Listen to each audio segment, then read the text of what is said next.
How many of you feel as though once you've reached a certain age that you're living out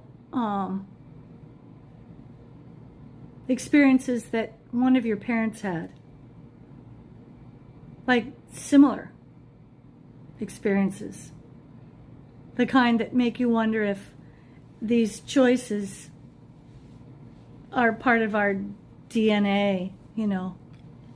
They do studies on identical twins who are raised in different parts of the country as adoptees, and discover that two girls who are twins, for example, even though they've never known each other, have chosen the same style of winter jacket or the same shampoo or the same, have the same favorite foods and whatnot.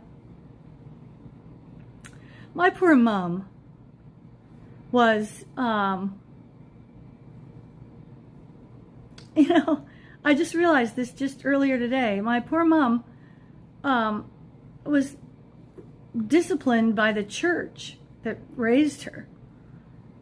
A bunch of guys got together and wrote a letter and mailed it to her and shut her down, told her that she had spoken out of turn, that she had verbally accosted one of the brothers about the sale of one of the assembly halls, which were the names for our churches that we would attend. They were called assembly halls because sectarian fundamentalist Christianity doesn't call the building a church.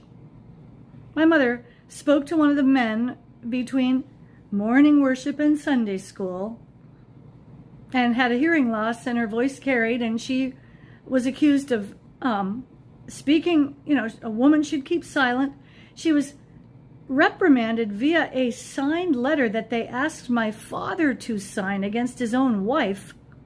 Thank God he refused. Thank you, Dad. But, she was silenced. But she kept going back to the church anyway, and she would even show up on prayer meeting night when there would be no guys there. Without men, you couldn't have a prayer meeting in the sectarian fundies.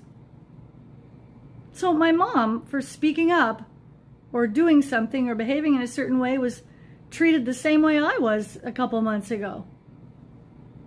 Just silenced, We both got a letter. What on earth does this mean? I just realized it earlier today. Is it genetic?